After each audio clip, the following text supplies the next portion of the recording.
peste, ¿no? Y luego vamos a hablar sobre las bartonelas. El objetivo educacional es que reconozcan las manifestaciones clínicas típicas y atípicas de la peste y la bartonelosis, que diferencien las fases clínicas de la bartonelosis y sus implicancias diagnósticas y terapéuticas, identificar los signos de alarma y complicaciones que requieren la hospitalización, correlacionar los hallazgos clínicos con la epidemiología local y factores de riesgo, describir el enfoque diagnóstico inicial y el tratamiento antibiótico empírico y dirigido, y comprender la importancia del diagnóstico precoz y la vigilancia en zonas endémicas. Lo primero que hay que pensar es que la peste y la bartonelosis son enfermedades infecciosas endémicas en el Perú. Su presentación clínica puede ser grave o de rápida evolución. Son relevantes en zonas rurales y en pacientes con antecedentes epidemiológicos. Entonces, se me fue la bartonela, fue la peste de ese camino. Bien, vamos a hablar primero de peste. Peste es una enfermedad zoonótica causada por Yersinia pestis, ¿no? Que es un bacilo gram negativo inmóvil de tensión bipolar. Se dice que la tensión era como alfiler de seguridad, pero estoy seguro que muy pocos de ustedes conocen qué cosa es un alfiler de seguridad, ¿no? Más o menos tiene la forma incorrecta. Transmitida por picaduras de pulgas infectadas. La más importante es la Xenopsila teotis, ¿no? Una vez que ya hay un huésped que se ha infectado y ha comenzado a hacer la forma sistémica, ¿no? La bacteria se va a dirigir a pulmones y después ya va a ser la transmisión por vía aérea. La peste es una enfermedad histórica, ¿no? Prácticamente desde que la humanidad se conoce ha habido casos de peste, pero las más importantes, ¿no? Si ustedes ven en la peste de Justiniano, de la cual todavía se habla, que comenzó en Egipto y se expandió por todo el Mediterráneo. En este mapa se ejemplifica toda la zona que fue atacada por la peste. Incluso, miren, llegó a zonas de Inglaterra, ¿no? Pues la otra, miren, en este caso fueron más de 200 años que la peste duró. La peste negra, pues se originó en China y llegó a Europa en 1346 y causó la muerte de un cuarto y un tercio de la población europea. Se dice que con estos dos cambios, con estas dos pestes, ¿no? Se diezmó de tal manera la población que podríamos decir que había un cambio genético en la población humana, ¿no? Y actualmente la peste moderna, que es del 1894, que surge en China y se propaga por la India y el resto del mundo, que dejó 10 millones de muertos. Entonces, la peste siempre ha sido un grave problema. Sin embargo, ya a medida que se han mejorado los sistemas de control de vectores a nivel mundial, esto ya ha pasado a relegarse muchas veces. Sin embargo, todavía va a persistir en zonas rurales. Bueno, en esta última pandemia se aísla por primera vez la Yersinia pestis, ¿no? Y se demuestra la transmisión a través de las pulgas. La Xenopsila teotis es la pulga de la rata.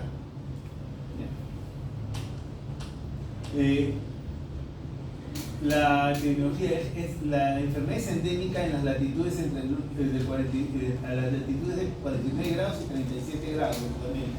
O sea, agarra las dos regiones tropicales, el trópico de Capricornio y el trópico de Cáncer. El trópico de Cáncer al norte y el trópico de Capricornio al sur. En 2008 hubo 2.683 casos. Si ustedes ven, la mayoría de los casos fueron en Madagascar, Uganda, Tanzania y la República Democrática del Congo. En el Perú también se describió un brote de peste, que fue muy corto, que lo vamos a ver luego.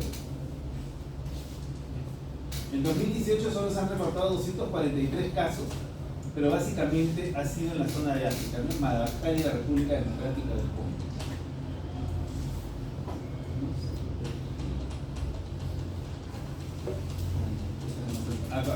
Ahora sí, se me ha metido una depositar que no debía estar. Acá hay que identificar dos especies: el reservorio animal y el vector, ¿no? el gerbo grande es algo exótico que solamente aparece en ciertas zonas del Asia. Sin embargo, la rata negra, el Ratus ratus, o la rata de Madagascar, esa la van a encontrar en todas partes. Es más, salen un poquito más acá y van a encontrar a la rata negra, ¿no? en cualquier ambiente. Entonces, es la rata común, ¿no? No es, hablamos, porque hay dos, ¿no? La rata novéricus y ratus novéricus y ratus ratus. Pues la rata negra es la que es la principal transmisora de la peste, ¿no? Ahora, se identifica un vector especial que es la pula de la rata, ¿no? Que es la Xenoxila chiopis. Pero miren, existe una gran variedad de especies de pula, pues solamente se han identificado que de esas especies solamente 80 van a ser las que van a transmitir peste.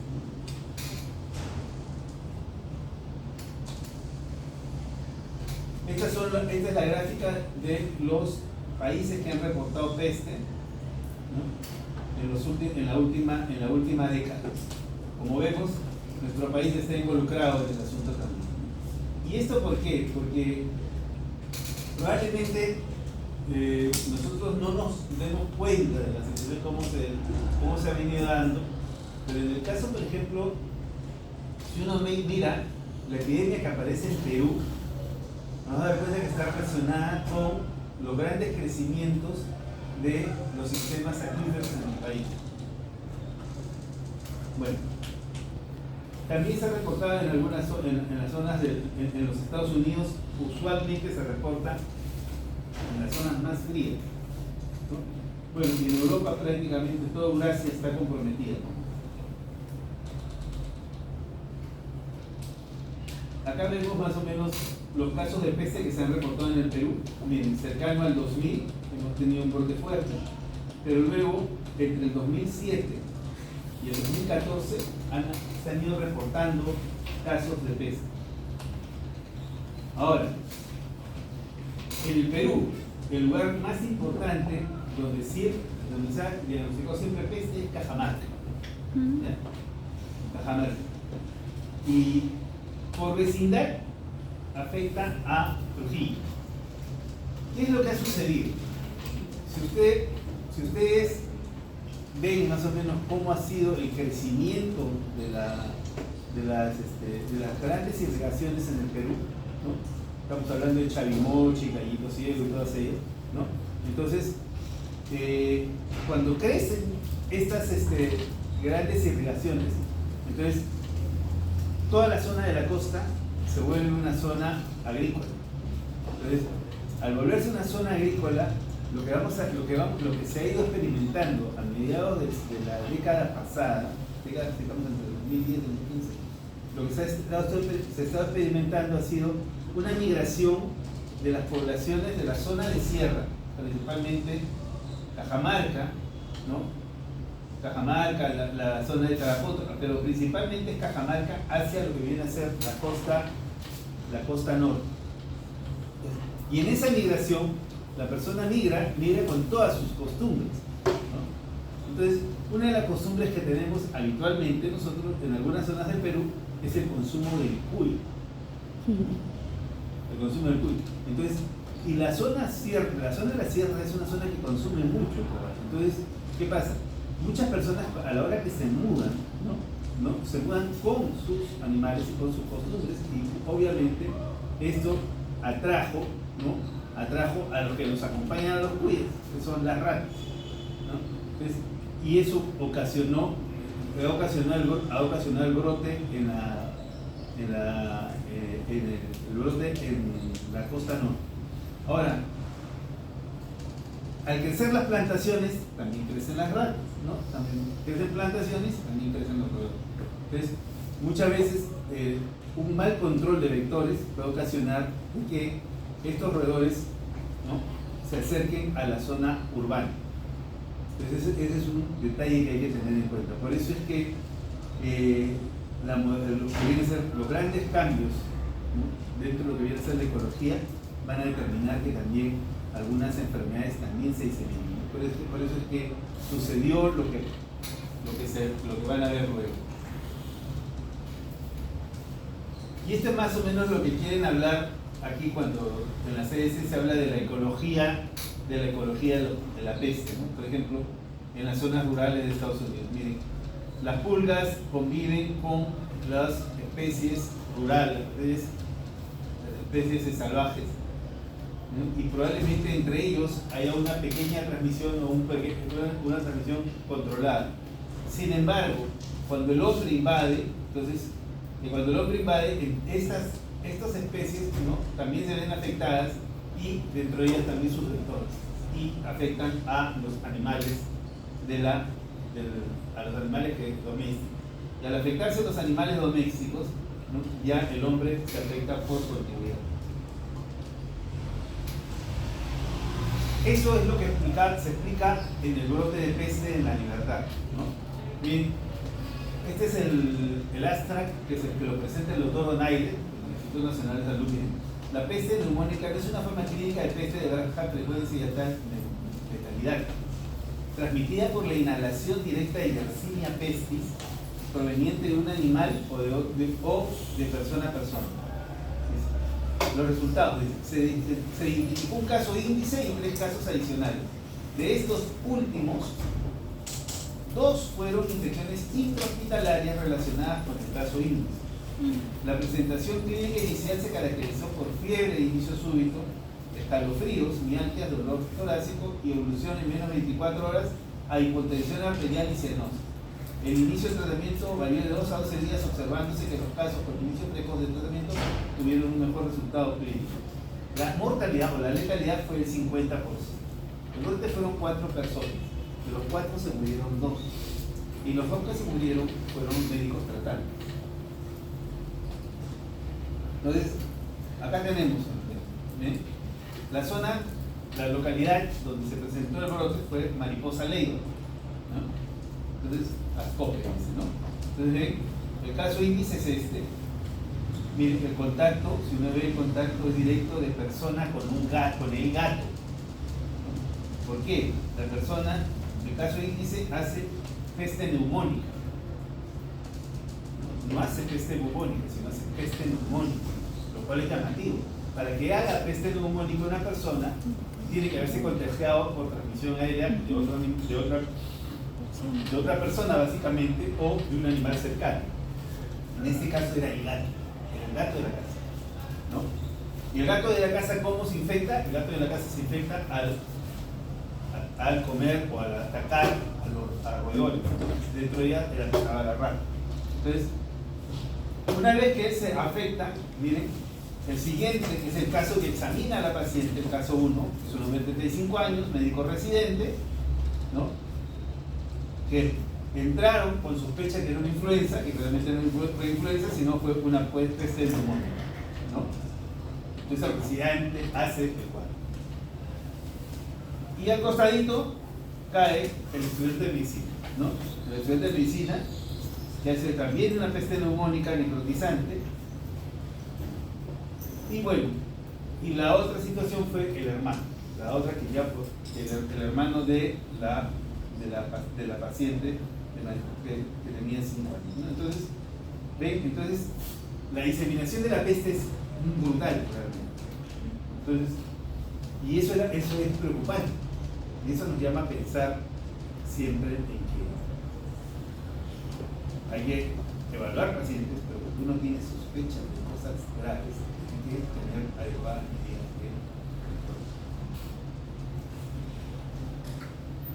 Miren, este es el caso 1, que van a ver que tiene, ¿no?, una consolidación, actividad en lóbulo medio, ¿no?, y compromisos de los segmentos 7 y 10.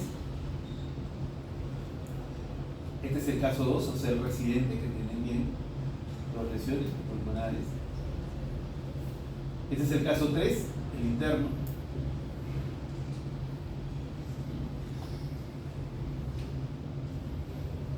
Este es el caso 2, o sea, el residente que tiene un compromiso pulmonar amplio, ¿no?, con presencia de ganglios también. Entonces, de ahí nos podemos dar cuenta la gravedad de la situación. O sea, no es una cuestión tan simple de manejar. ¿Cómo es la patología? Las pulgas se infectan al alimentarse de un huésped con septicemia por Yersinia pestis, ¿no? Transmiten la bacteria a los mamíferos durante las nuevas picaduras que hacen. O sea, las pulgas infectan y le da también avidez y le va a transmitir al mamífero. Tras la inoculación en el mamífero, la Yersinia invade los macrófagos locales. Los macrófagos transportan la bacteria a los ganglios linfáticos regionales y en los ganglios la bacteria se va multiplicando. Ahí es donde se van a formar los bubones, ¿no? Los bubones no son otra cosa que ganglios, ¿no? Inflamados. Pero a diferencia de otras situaciones, estos bubones se inflaman notoriamente, se vuelven necróticos y hemorrágicos. Tornan un color violáceo importante, ¿no? Negro violáceo. Ahora, una vez que se formó el bubón, este puede ya diseminarse por vía hematógena al resto de órganos del sistema retículo endotelial. También se va a diseminar a pulmones y también, bueno, va a ser una sepsis por peste y va a diseminarse a pulmones. Una vez que se infecta el pulmón se hace, o sea, la persona se vuelve transmisible. O sea, la persona afectada se vuelve contagiada, ¿no? Ese es el gran peligro que se tiene con respecto. ¿Qué sucedió en mariposa leiva?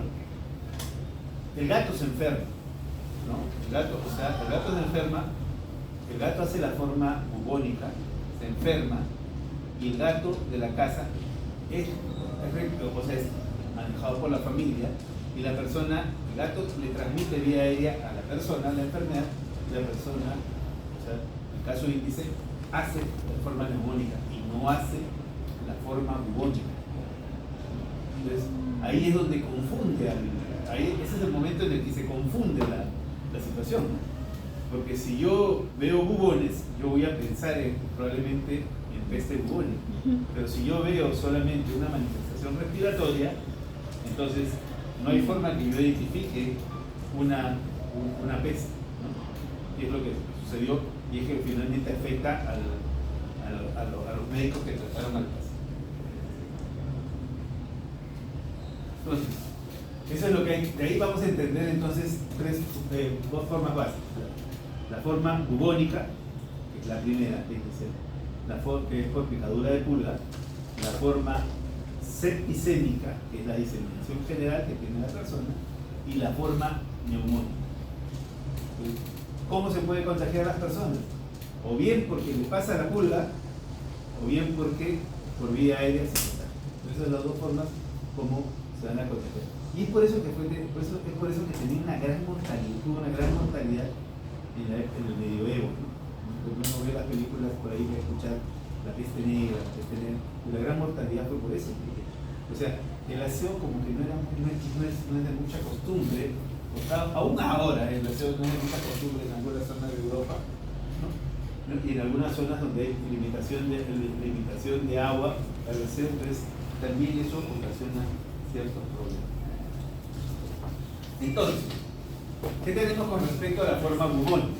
Se transmite por picadura de una pulga infectada, menos comúnmente cuando contacto directo con fluidos o tejidos infectados. Eso es más rápido, ¿no? La incubación es de 2 a 6 días, el inicio es agudo con síntomas inespecíficos, hay fiebre alta, cefalea, mialgias, náuseas y vómitos. O sea, vemos un cuadro infeccioso general muy severo, ¿no? Aparece un bubón único, que es el bubón satélite o el bubón índice, ¿no?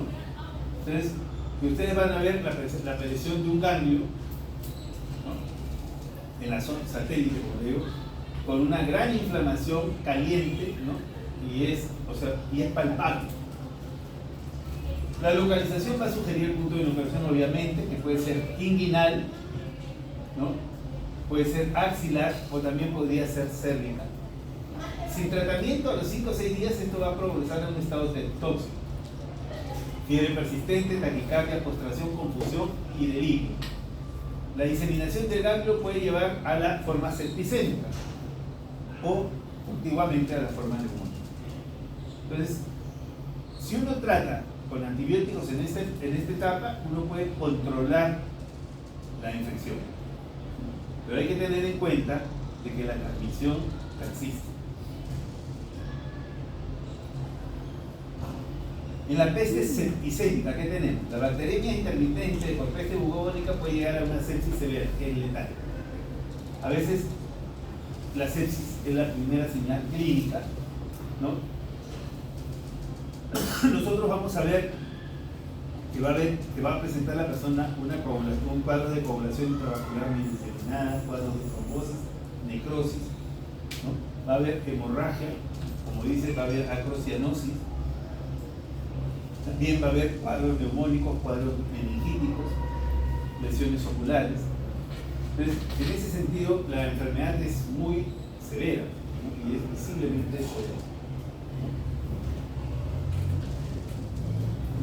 El diagnóstico ya a estas alturas es facilísimo, o sea, como cultivo, PCR o cualquier método como vemos va a ser fácil. La cosa es saber manejar las muestras, ¿no?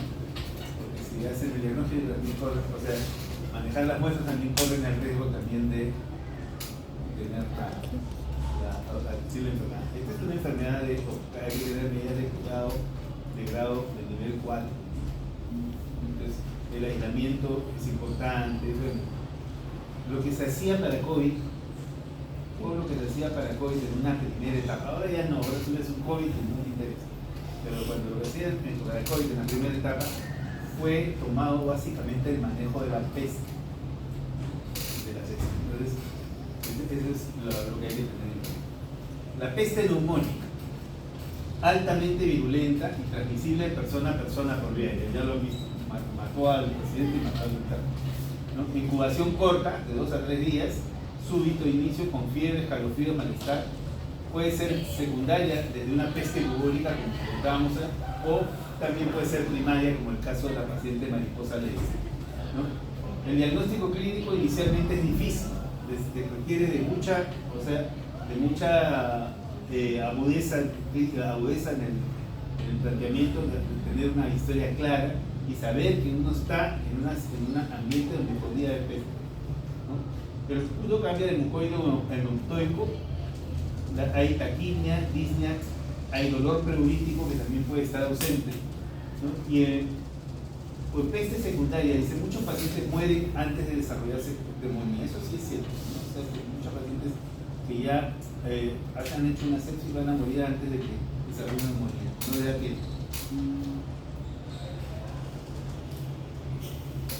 Entonces, el diagnóstico, ¿cómo se va a plantear? Fiebre, bubón y exposición epidemiológica. Fiebre, bubón y exposición epidemiológica. Entonces, ¿cómo por microbiología vamos a tener que aspirar el bubón, hacer un hemocultivo o hacer una prueba de esputo? Ahora, si hacemos la tinción de Gram o Gienza, vamos a ver estos bacilos en forma de hiperritmo. Ahora, las otras pruebas que podemos hacer actualmente son cultivos, hay pruebas rápidas, ¿no? Hay PCR actualmente, básicamente. Para el diagnóstico de peste, ¿qué tenemos? La microbiología, ¿no? Básica, microscopía directa, como hemos dicho, con las tinciones. Hay un test rápido que es este de acá, el F1RDT, que es un test rápido que se está utilizando actualmente. Cultivo bacteriano, hay pruebas bioquímicas para poder identificar al germen. El PCR, que ya se está utilizando y que se lo usa bastante en África. Aquí en el Perú no lo usamos, pero hay que tenerlo de referencia. Y las pruebas serológicas como la ELISA y la aglutinación. El tratamiento no es tan complicado, ¿no? Se utilizan antibióticos que comúnmente manejamos en el día a día, ¿no? Los aminoglicósidos, tetraciclinas y las quinolonas. No se ha reportado, por los pocos casos que se han visto en los últimos años, no se ha reportado niveles importantes de resistencia, ¿no? Entonces, en ese sentido, o sea, el manejo que nosotros hacemos de peste puede seguir dándose de esa manera.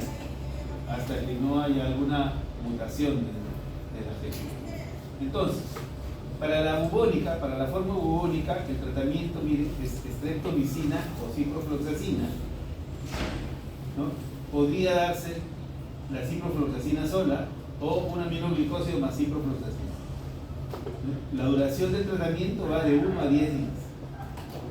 A la forma neumónica, que es la forma, ya como vemos, es una forma más severa, vamos a utilizar la streptomicina y la ciprofloxacina por vía parenteral, ¿no? Y también de 1 a 10 días. Una alternativa podría ser gentamicina y ciprofloxacina. Algunas consideraciones especiales que se tienen que tener, básicamente niños y mujeres embarazadas, ¿no? Entonces, la streptomicina, como ven, está como una droga calificada de riesgo en el embarazo, ¿no? La ciprofloxacina, que puede usarse sola o combinada, acá hay dosis máximas en niños, y en las mujeres embarazadas se ha recomendado utilizar una quinolona más una aminoglicosio.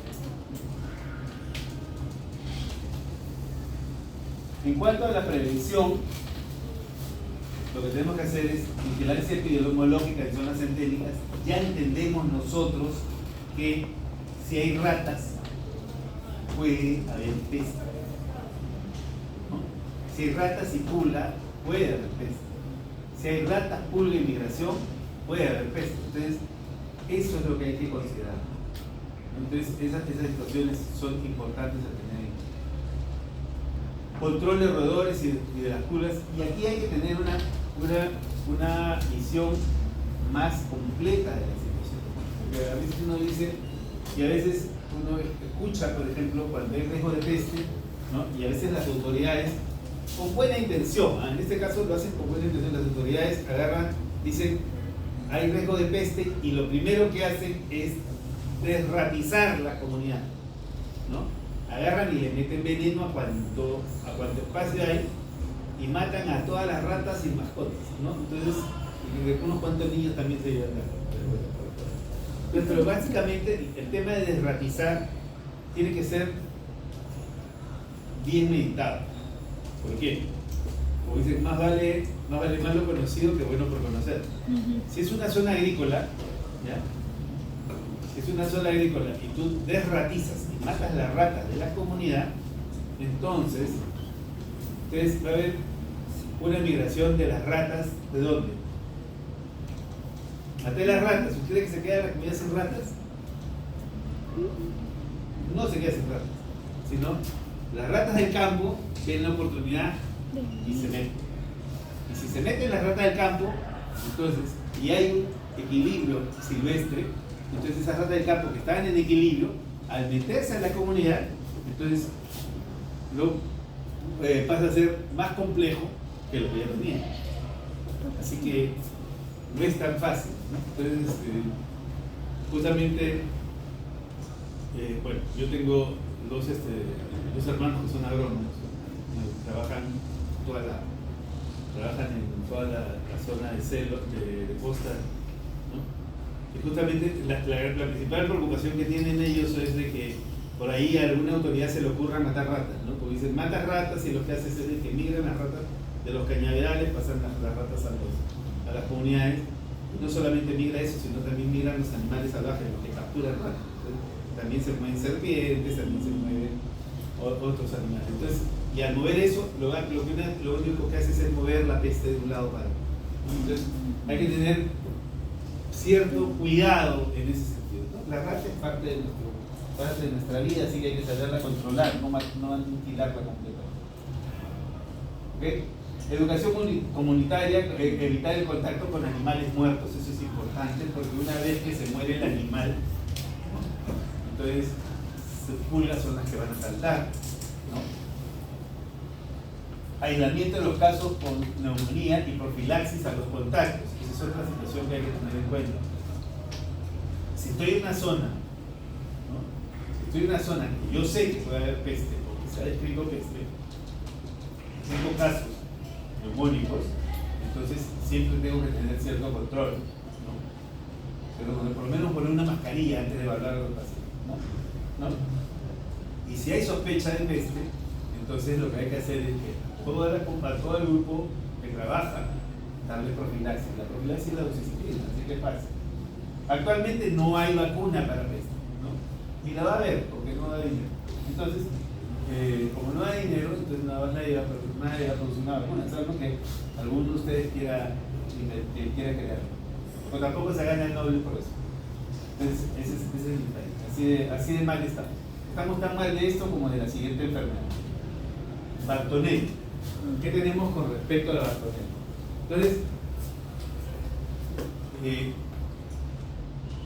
probablemente cuando uno habla de bartonelosis, lo primero que se nos viene a la cabeza es la enfermedad de Carrión, ¿no? Y es cierto, ¿no? Es cierto porque no hay situación más emblemática en lo que viene a ser la medicina peruana que hablar de la enfermedad de Carrión. Pero como siempre les digo a todos, el homenaje que se le tiene que hacer a Carrión no es conocer a profundidad su enfermedad, sino descubrir una vacuna para la enfermedad, porque tiene polisacáridos que se pueden manejar, ¿no? Y nadie va a producir la vacuna por nosotros, así que los peruanos somos los que tenemos que hacer. Como digo, si algo de todas las cosas que dijo, de algo bueno dijo, de todas las cosas malas que dijo, si algo bueno que dijo el presidente anterior, ¿no? Fue que tener que desarrollar nosotros nuestras propias vacunas. Eso es algo que se tenía que haber hecho y que todavía es una deuda que nosotros tenemos. ¿Qué tenemos con respecto a Bartonella? Miren, la Bartonella son bacilos gram negativos, ¿no? Relacionados con Bruselas y relacionados con la agrobacteria, ¿no? Son flagelados, tienen una característica muy interesante, ¿no? Inicialmente solamente se incluía a la Bartonella bacilliformes, a los pocos que miren, estamos hablando del año 90. Por ejemplo, a mí cuando me enseñaron bartonelosis, bueno, no me enseñaban bartonelosis, me enseñaban enfermedad de Carrión y hablaban de la Bartonella bacilliformes y nada más decían que eso existía estamos hablando de los años 90, ¿no? Bueno, hacia el 92, 93 ya comenzaron a descubrir otras Bartonellas, que era la Bartonella quintana, ¿no? Y miren, y después hacia el año 93 se generan ya las aparece la especie de género Rocalina. Se han hecho reclasificaciones, ¿no? Miren, del género Grahamella, que va a sumar 5 especies. Y ahora cuando ustedes ven la lista de Bartonellas, hay como 40, ¿no? Pero nosotros no vamos a estudiar las 40, solo vamos a estudiar 39. Entonces, el reservorio va de enfermedades subclínicas a las enfermedades graves. La transmisión a humanos es incidental, ¿no? Como vamos a ver en las enfermedades que vamos a evaluar, que vamos a estudiar, la transmisión a humanos es accidental. Ahora, en cuanto a las Bartonellas, tienen una gran variedad de manifestaciones clínicas. Entonces, en cuanto a la bacteriología de la Bartonella, son bacilos cortos, biomórficos, gram negativos, aerobios, ¿no? Esto ya lo hemos descrito. La estructura que tienen es el flagelo, ¿no? Principalmente bacilliformes, y fimbrias polares que tienen algunas otras especies. La invasión celular, la Bartonella genselae se internaliza por un mecanismo dependiente de actina, ¿no? Y que va a adherirse al endotelio y va a permitir su ingreso, ¿no? Hay formas de identificarlos molecularmente, son utilizando diferenciando estos genes. Y acá tenemos a la Bartonella bacilliforme. Entonces, miren acá, es una bacteria flagelada, ¿no? Que le permite su invasividad.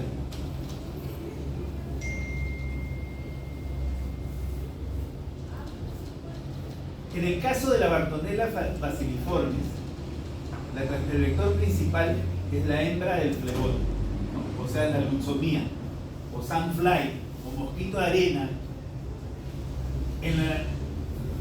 Una especie parecida que se ve en la selva es la manta blanca. también está relacionada.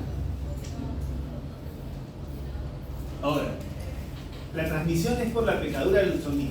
Sin embargo, dentro de los estudios que se le hace a la bartonella, se describe que puede haber transmisión directa, ¿no? Y también a través de garrapatas. Pero, si bien es cierto, lo van a leer, no es la forma como se transmite la bartonella. La bartonella basiliforme, hablando de la bartonella basiliforme, se transmite por picadura del vector, ¿no? Otras especies que son involucradas dentro de la transmisión podrían ser las lutsomías de Rucaro, ¿no? Y la lutsomía peruensis, que también están asociadas a Leishmania, si se acuerdan. La distribución geográfica, dice, históricamente en el Perú se ha dicho que está limitada a los Andes, entre 500 y 3000 metros sobre el nivel del mar.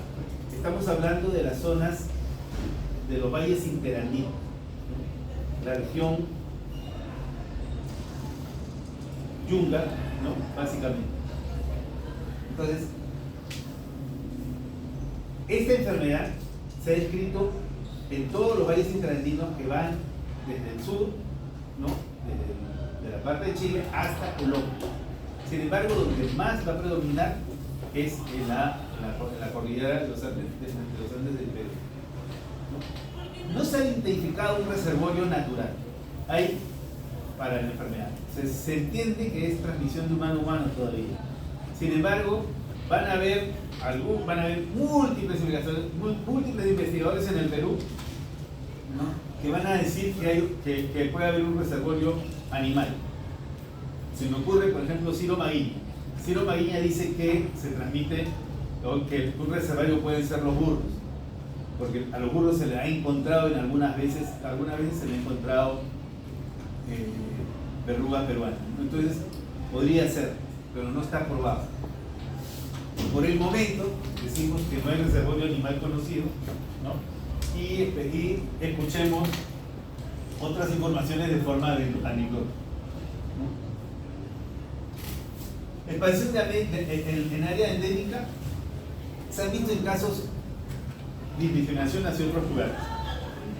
En algún momento también Ciro Maguiña dice que ha pasado a la vertiente oriental, lo cual no sería nada llamativo que la lutsomía pase a la vertiente oriental, porque existen algunas sabras, hay una forma como podría moverse el vector. En cuanto a la transmisión, generalmente la transmisión se da en las épocas en que mejora la temperatura, que es en los meses entre enero y junio, y generalmente es un clima cálido y húmedo, la zona de época de invierno. Acá tenemos al vector picando, ¿no? Esta es la probóscis vector. Este es el intestino del bicho, y acá más o menos se han marcado, ¿no? La probóscis para que se vea cómo está todo el aparato picador, ¿no? del vector, está parasitado por la parte. Esta tablita me pareció sumamente interesante, ¿no? Para ver lo que viene a ser enfermedad por bartonellas. No estoy hablando solamente de basiliformes, estoy hablando de la demás, ¿no? Miren, enfermedades basiliformes, mira, manifestaciones locales, la enfermedad local es la enfermedad por arañazo de gato, cat scratch disease, ¿no? Formas en las cuales el parásito va a entrar al eritrocito. Vamos a tener principalmente la descrita por nosotros, que es la fiebre de la orolla, y también tenemos una enfermedad que se llama fiebre de las trincheras. Esta ya no es producida por bartonella basiliforme, la fiebre de las trincheras. En cuanto a las lesiones que son de tipo angioproliferativo, vamos a tener la característica verruga peruana. Tenemos una enfermedad que se llama angiomatosis basilar, que se ve en inmunosuprimidos, y la periosis hepática, que también se ve principalmente en inmunosuprimidos. Y existe otra forma, que es la endocarditis por bartonella. Como le dije, hay una variedad de presentaciones clínicas. Entonces, nosotros vamos a hablar de 3 bartonellas, no las 39 que les dije, sino 3. que son las más importantes para que nosotros podamos identificar la enfermedad. Entonces, vamos a hablar primero de la Bartonella bacilliforme. La Bartonella bacilliforme va a invadir eritrocitos y las células endoteliales. ¿Bien? En la fase aguda, que es la fase de fiebre de la orolla, va a producir hemólisis intravascular, genera anemia profunda, ictericia y colapso hemodinámico. En la fase crónica, que ya la fase quiera ser resolutiva, ¿no? O va a darse una proliferación endotelial reactiva, que es lo que nosotros conocemos como la verruga peruana, ¿no? Entonces, acá esta unidad entre la fase aguda y la fase crónica es la que pretende Carrión demostrar cuando se inocula la sangre de la persona para con verruga peruana. En cuanto a la patogenia de Bartonella, se disemina pasivamente desde el sitio de inoculación por la ayuda de su flagelo. Se localiza en el tejido, va a invadir células endoteliales y las células del retículo endoplasmático. Vamos a tener una fase aguda eritrocítica, ¿no? Que es una fase de bacteriemia invasiva leve, que va a afectar una gran cantidad de eritrocitos. Y ahí también hay que hacer algunas diferenciaciones. A veces llama la confusión con malaria, una malaria severa, ¿no? Entonces, a veces para un ojo mal entrenado, hablando de microscopista, podría haber alguna confusión. ¿Ya? Los cuadros clínicos severos van a presentar fiebre, escalofríos, pues va a haber una anemia hemolítica severa y va a tener una alta mortalidad el cuadro de fiebre de orolla, ¿no? En la autopsia vamos a encontrar anemia hemolítica, palidez y agrandamiento en todos los órganos linforeticulares. Va a haber cambios en la médula ósea representados por hiperplasia medular, y también podríamos ver algunos casos en los cuales haya verruga peruana, que son los fenómenos de proliferación endotelial, ¿no? Que vamos a ver en los casos ya de la fase crónica, ¿no?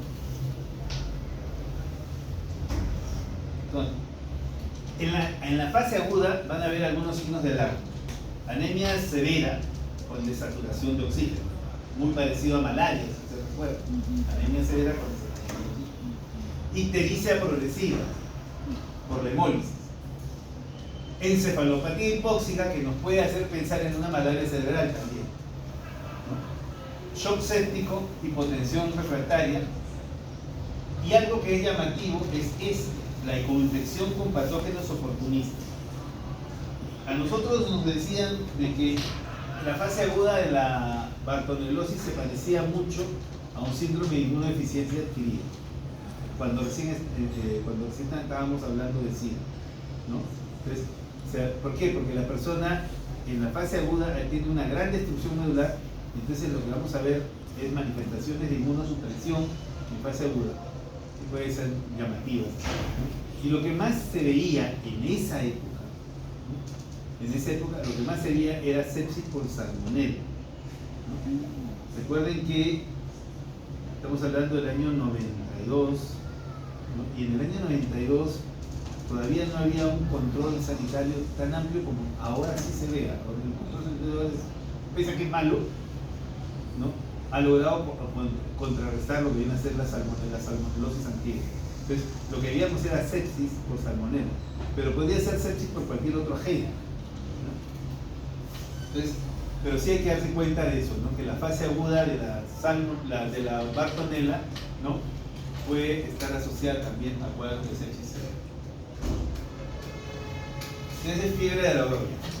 Entonces, en cuanto a la clínica, nosotros vamos a ver, ¿no? Que va a afectar principalmente a niños y a jóvenes. La incubación, el periodo de incubación de la fiebre de orolla es de 2 a 14 semanas, ¿no? Comienza con fiebre leve y malestar general. Hay una invasión eritrocítica importante con anemia hemolítica. Los síntomas de gravedad van a ser fiebre alta, escalofríos, anemia y palidez, ¿no? Por eso confunde mucho con malaria, ¿no? vamos a ver complicaciones neurológicas, generalmente cefalea, vértigo, debilidad, bacteremia crónica. Después de la fase aguda puede observarse bacteremia hasta 15 meses después. Tengan en cuenta de que viene la fase aguda, la persona, si sale de la fase aguda, pasa una fase bacteremia, ¿no? Entonces uno puede aislar a la gente. La letalidad sin tratamiento de la fase aguda es de 85%. ¿A quiénes le da principalmente fase aguda? A las personas que visitan la zona, ¿no? A las personas que visitan la zona. Si uno lee la historia del Perú, ojalá que la lean, entonces, el tema, la problemática de la Bartonella se dio cuando estamos hablando antes de la guerra del Pacífico, de la guerra con Chile, ¿ya? La problemática se dio antes de la guerra cuando comienza a construirse el ferrocarril central. Entonces, cuando comienza a construirse el ferrocarril central, entonces se necesitaba mucha mano de obra, ¿no? Entonces, y la mano de obra que se tenía en la zona era insuficiente, ¿no? Y también era, o sea, poco preparada. Entonces, como se tenía poca mano de obra, lo que se hizo fue contratar obreros chilenos. Entonces se contrató obreros chilenos para construir el ferrocarril central. Entonces, lo llamativo era que los que se morían no eran muchos los peruanos, sino los que se morían eran más los chilenos, ¿no? Se morían. ¿Por qué? Porque eran o las personas que no venían no eran de la zona, ¿no? ¿Por qué? Porque estas personas ya tenían una suerte de inmunidad. En cambio, la muerte de esta población era llamativa, ¿no? Estamos hablando de mediados del siglo XIX, no estamos hablando del siglo XX. Mediados del siglo XIX era que se presentó este problema. Entonces, ante esa mortalidad de estas personas es que se recurre a investigar qué era lo que pasaba, ¿no? Porque se veía que los lugareños tenían verrugas, en cambio los otros hacían fiebre y morían. Entonces decían, esto es la misma enfermedad. Entonces, y bueno, pasó lo que pasó cuando ya arriba se inocula la sangre de la vacuna. Entonces, esa es la situación. Entonces, desde ahí ya vamos a comprender una situación, que los que van a hacer las enfermedades severas son las personas que visitan la zona. Entonces, epidemiológicamente tenemos que entenderlo así. Entonces, si se da la Huaraz y le da fiebre, entonces ya saben qué cosa es, si es que no son de Huaraz. Ese es el tema. Y si hay inmunidad y hay respuesta inmunitaria, quiere decir que se puede generar una vacuna. Esa es la segunda parte. Entonces, bueno, esa es la fase aguda. Después viene la fase eruptiva, ¿no? Que es 1 o 2 meses después de la fiebre loroya, que es una enfermedad angioproliferativa. Realmente no son verrugas, ¿no? Son pápulas, ¿no? Y cuando son formaciones de neovasos. Afecta principalmente extremidades, cara, tronco, ¿no? Tiene varias formas, ¿no? Usualmente son pedunculadas, ¿no? Pero también pueden haber otras que son sensibles. Eso lo vamos a ver. Placas también podría verse en algunos casos. Entonces, hay patrones clínicos conocidos. La biliar, que son lesiones muy pequeñitas. La nodular, que son lesiones de 8 a 10 milímetros, o sea, más grandes. Y la mular, que son lesiones únicas, muy grandes, ¿no?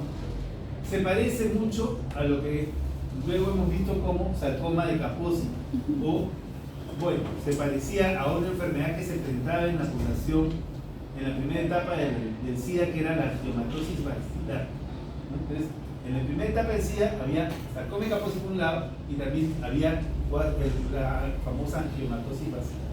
Entonces, se parecía mucho a esa enfermedad. Por eso también se hace se dice, oye, esto se parece, entonces por ahí es que se identifica también un germen que luego vamos a ver. Entonces, cuando uno saca las verrugas y las pone, la ven en tejido, va a ver que hay proliferación de células endoteliales e infiltrado inflamatorio. Ahora, las verrugas son muy sangrantes, ¿no? Hay que tener en cuenta eso. Ahora, la verruga, ¿no? Tiene un gran cúmulo de bacterias. Entonces, ¿qué pasa? Estas personas ya han desarrollado cierto nivel de equilibrio con la proliferación de la bacteria. Entonces, en ciertos momentos va a tener etapas de bacteremia y luego va a ser. Entonces, hasta en eso tiene mucho parecido con la presentación de relacionada con malaria. Tiene parecido, no digo que son iguales, tienen mucho parecido, ¿no? Entonces, hay varias similitudes, como ven. La primera es la fiebre, ¿no? Sí, puede llegar a ser severa y altamente enfermizante, ¿no? Las etapas de bacteremia, a diferencia en el caso de la malaria, no vas a encontrar verrugas, ¿no? Y la otra situación es de que diferente es que una se da en los barrios interandinos y en los barrios interandinos muy difícilmente nosotros vamos a ver malaria. Más bien vamos a ver en ciertas zonas, por ejemplo, en ciertas zonas que le llamamos nosotros ceja de selva, ¿no? Que es la Omagua, la zona Omagua, que es la zona de la vertiente oriental de los Andes, donde vamos a ver eso. Por ejemplo, la zona del Brae es una zona comprometida. La zona de Quiteni, Montetoni, Quiteni, la zona de Charate, que ustedes conocen, como conocen la geografía del Perú, yo creo que estamos hablando muy claro, ¿no? Entonces, toda la zona de la selva de Cusco, ¿no? Esa es una zona que también es peligrosa, ¿no? En la que hay que pensar que pueden coexistir estas dos enfermedades. Y acá vemos a los glóbulos rojos parasitados, ¿no? Y bueno, acá hay una persona con una verruga. Esta sería una forma miliar. Son pequeñas, no son muy grandes, son muy desenfrenadas. Entonces, esa es la verruga peruana. En los casos, hace un rato hemos visto casos de severidad para fiebre loroide. Ahora vamos a hablar de en qué caso yo debo de hospitalizar cuando tengo verruga peruana, porque la verruga peruana no es necesario hospitalizar, salvo que la persona tenga una hemoglobina muy baja, que estamos por debajo de 7, que tenga hipoxia, taquimia, lo cual estamos viendo que hay, porque probablemente sea por la misma anemia que está produciendo la enfermedad. Cuando tienen lesiones verrucosas extensas, ulceradas o sobreinfectadas, tengan en cuenta de que muchas veces las personas cuando tienen las verrugas las tratan de manipular o aplicarle sustancias y lo terminan infectando. Entonces puede ocurrir celulitis severas, ¿no? O por infecciones por estafilococos principalmente. Entonces hay que tener cuidado en el caso de ello, ¿no? Diagnóstico diferencial. En la fase aguda se debe diferenciar de malaria grave, leptospirosis hemorrágica, sepsis por salmonela, anemia aplásica aguda, brucelosis. En la fase verrucosa podríamos diferenciarlo con leishmaniasis percutánea, ¿no? De ahí, por ejemplo, hay casos en los que confunden. Yo recuerdo mucho un caso que es una publicación que hicimos, ¿no? Que era un caso de un anciano, ¿no? Que dormía en la calle de Cusco, que apareció con lesiones verrucosas, ¿no? Entonces diseminadas en todo el cuerpo. Entonces, lo primero que se ve cuando se ve es, no, esta es una verruga mular, ¿no? Una forma mular de verruga peruana. Entonces, lo que hicimos, pero cuando uno la ve eran lesiones duras. Entonces, sacamos la muestra, la evaluamos y resulta que era una leishmaniasis. Entonces, esa confusión podría darse, ¿no? Entonces, sarcoma de Kaposi, importante tenerlo en cuenta como un diagnóstico diferencial. Básicamente, para el sarcoma de Kaposi, lo que tenemos que tener en cuenta es que la persona tiene que tener un antecedente importante. ¿Qué cosa es? ¿Cuál es? Que tenga inmunosupresión. Tiene que tener VIH. Y aparte aparte de tener VIH, tiene que tener enfermedad terminal por VIH. Porque el sarcoma de Kaposi solamente se presenta en casos terminales, donde cuando el CD4 está muy por abajo de 100. Entonces, tiene que tener enfermedad terminal por VIH. Eso es lo primero que tendríamos que tener en cuenta en esta cosa.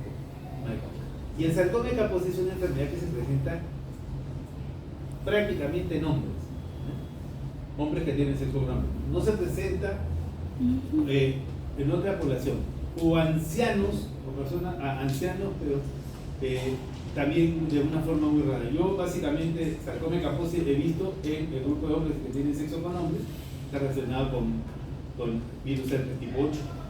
Entonces hay que tener en cuenta ese. Entonces, cuando tenemos esa situación, entonces hay que diagnosticar. Ahora, ¿que puede tener bartonelosis, que puede tener VIH? Sí, sí lo puede tener, y puede tener una forma diseminada, sí. Entonces, es importante hacer, o sea, cuando hay, por ejemplo, una persona que está inmunocompetente y tiene lesiones, ¿no?, que hacen ver que puede ser sarcoma, entonces, y que viene de una zona endémica, duden, tienen todo el derecho de dudar. Enfermedades dermatológicas como la piodermitis o las histiocytosis. La piodermitis, sí, ¿no? Y generalmente se produce en niños, ¿no? La piodermitis se produce en niños. Entonces, cuando las lesiones generalmente están en las manos, están muy bien localizadas, y las personas no provienen de zonas endémicas, usualmente.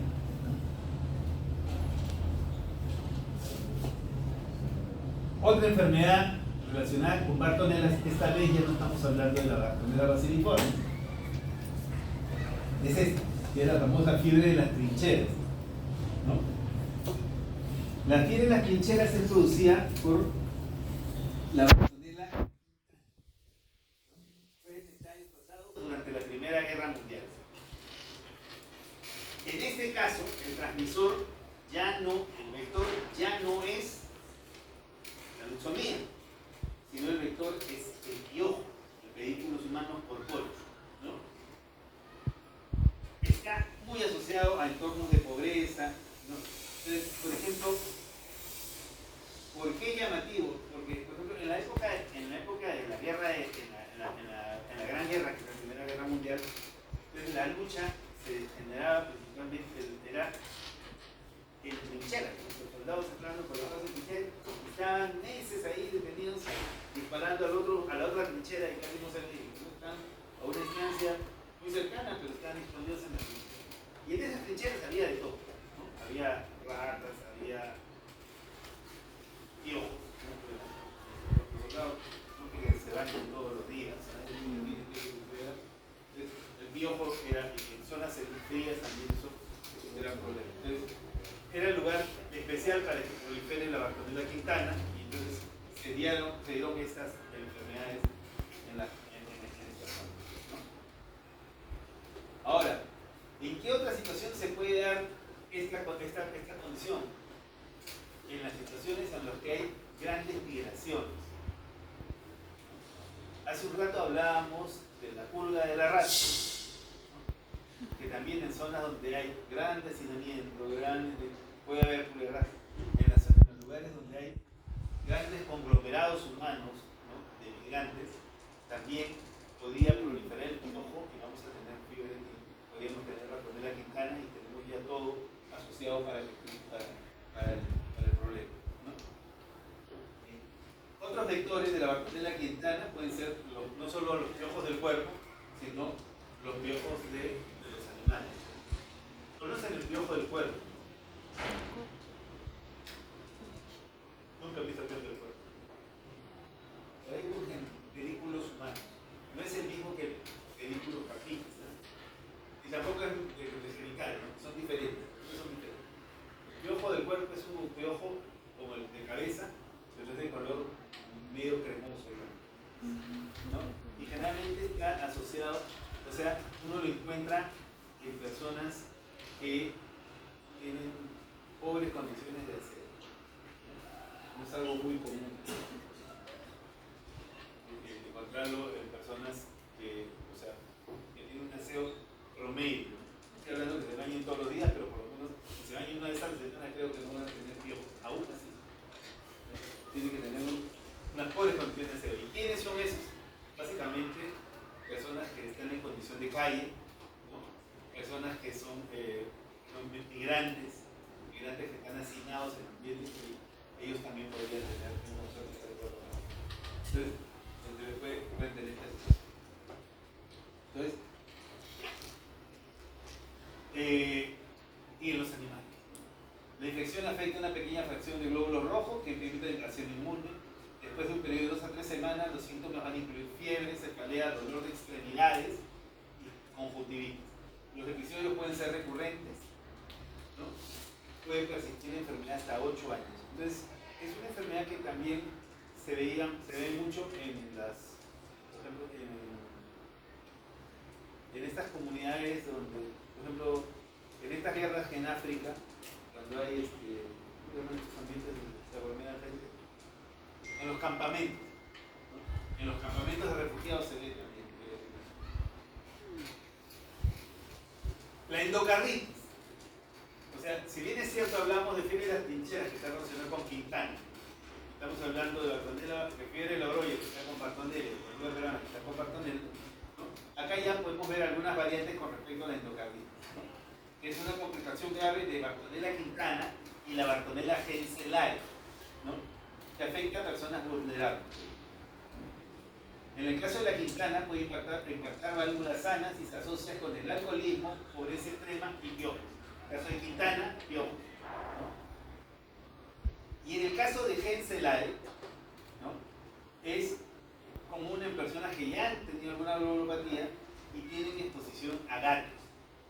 Henselae no es rara, ¿ya? No es rara ver casos en nuestro medio. Más ahora, ¿ya?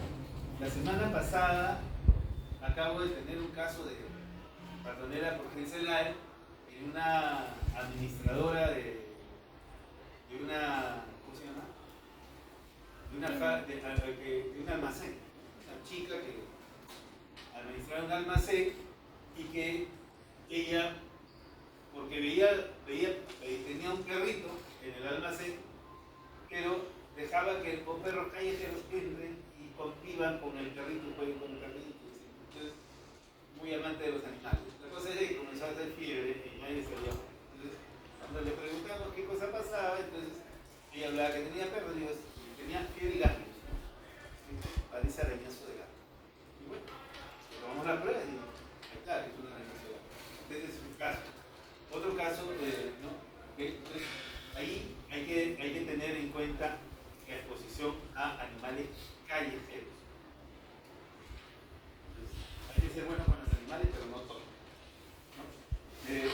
El daño valvular característico es inflamación, porque va a haber inflamación mononuclear y vegetación, que muchas veces van a requerir cirugía.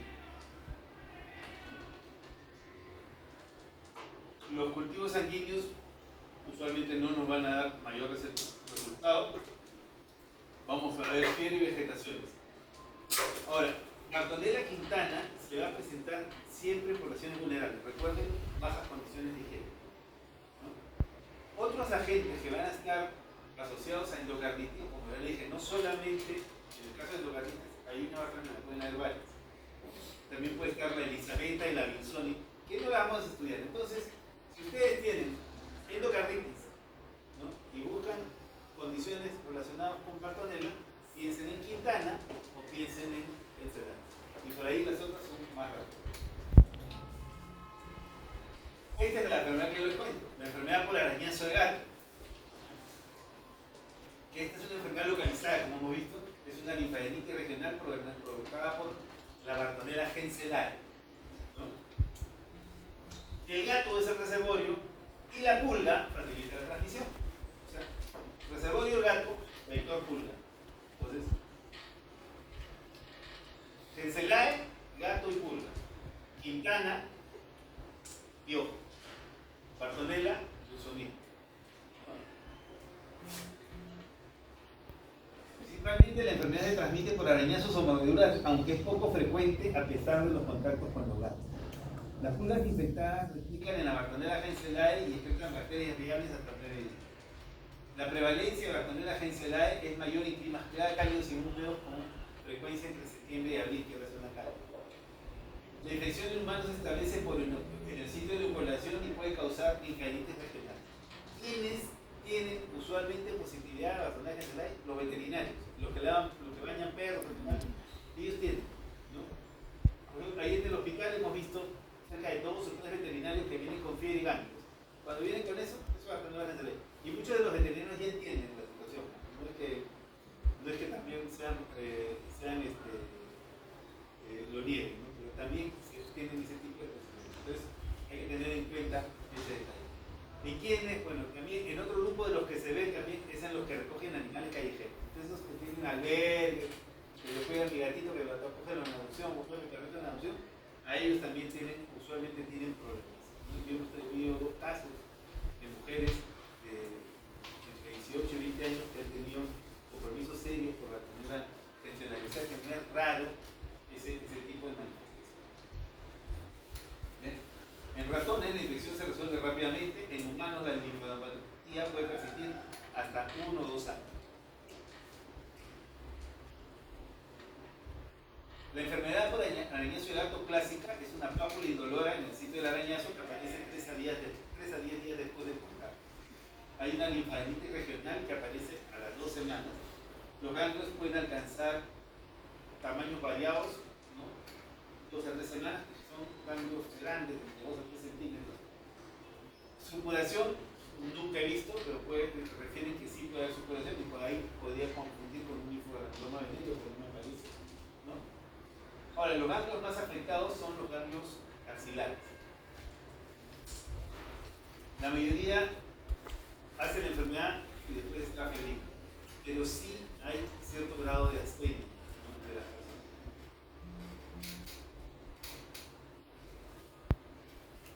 Complicaciones del arañazo de gato: tenemos rash, hepatomegalia, esplenomegalia, lesiones líticas en los huesos. Puede afectar niños. Hay formas atípicas, con fiebre mayor de 2 semanas, gran malestar general, pérdida de peso, artralgias. Hay una parálisis de Palinó que podría observarse en algunos cuando tienen compromisos nacionales cercanos a la cara, ¿no? Y en el caso de los inmunocomprometidos, personas con VIH o personas que tienen algún tipo de inmunoterapia, de inmunosupresora, nosotros podemos ver la angiomatosis basilar que hablábamos hace un rato, que se veía en la época en que el SIDA no era manejado para el problema. Eso ya ha pasado prácticamente al estudio, ¿no? Ahora, lo que se ha visto es que las bartonelas tienen un factor de crecimiento en el endotelio, que es el que va a ser el causante de estas proliferaciones vasculares que realizan las bartonelas.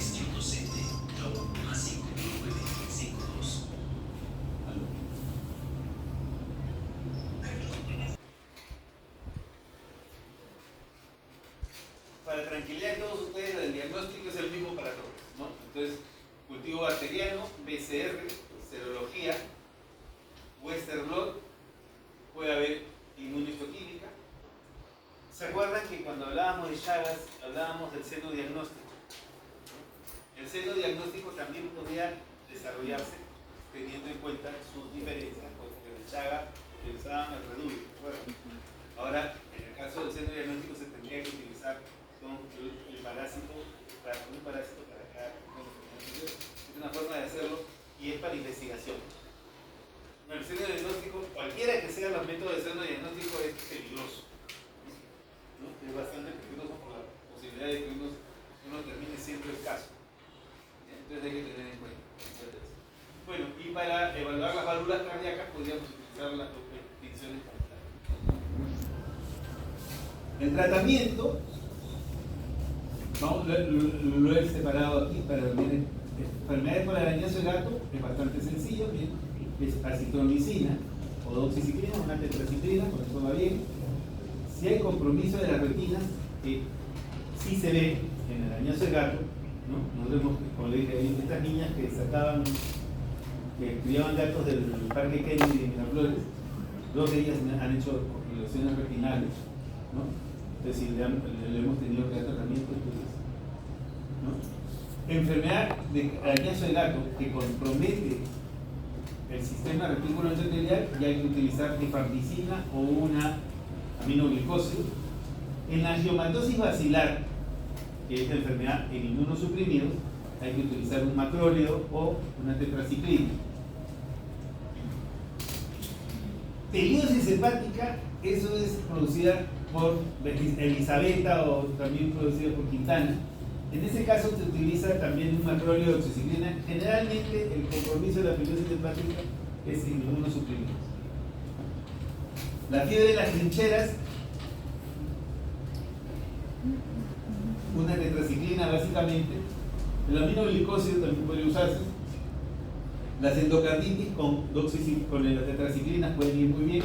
Y en el caso de la enfermedad de Carrión, o sea, estamos hablando, cuando hablamos de la forma aguda, lo que se ha recomendado históricamente era el cloranfenicol. Eso es lo que se recomendaba históricamente, ¿no? O la ciprofloxacin. Yo creo que actualmente más se va a usar un beta-lactámico, ¿no? O antes que nada, para las formas agudas de bartonelosis. En el caso de la verruga peruana, se ha utilizado la rifampicina, ¿no? Luego también podría usarse un macróleo. Es de difícil manejo la verruga peruana, ¿no? Porque uno tiene que estar controlando cada cierto tiempo. A veces la persona tiene la verruga, uno la trata y la persona sigue eliminando parásitos por largo tiempo. Entonces, en ese sentido, hay que tener mucho cuidado porque pueden haber formas resistentes de estos parásitos. Prevención. Piojo del cuerpo, como le digo, baño por completo, uso de pediculicida, lociones, champuses, ropa limpia, incinerar o lavar con agua caliente o planchar la ropa. Ese es el caso del piojo del cuerpo.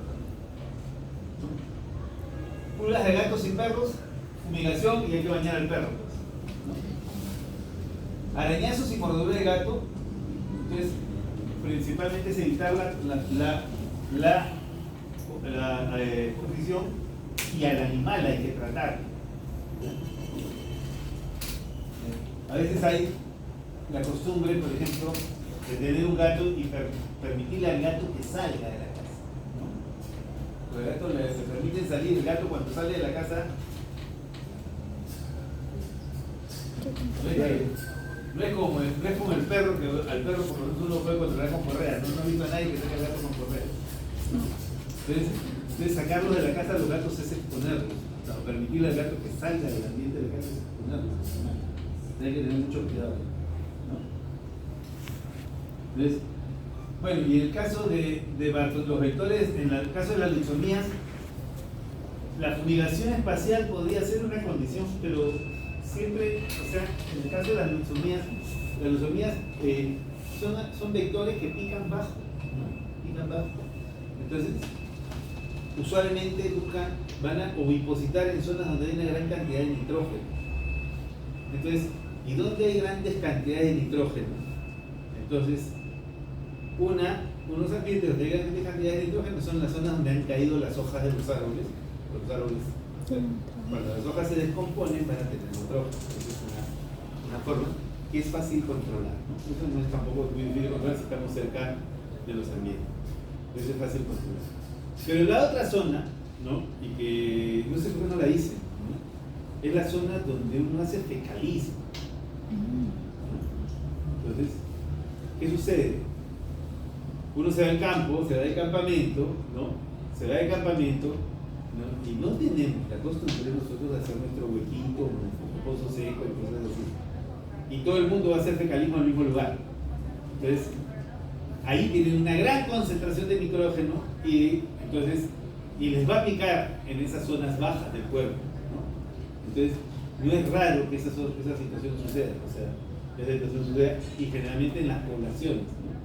En las poblaciones, porque generalmente los lugares donde hay fecalismo son muy cercanos a las casas. Entonces hay exposición por una gran cantidad de nitrógeno. Entonces, en ese sentido, esas son cuestiones de control Entonces, para eso hay que tener en cuenta siempre esos detalles. Ahora, controlando el fecalismo ya sabemos que controlamos varias enfermedades. Entonces, eso es hasta ahí. Entonces, la lectura obligatoria es esta, el manso. El experto para peste como para patógenos.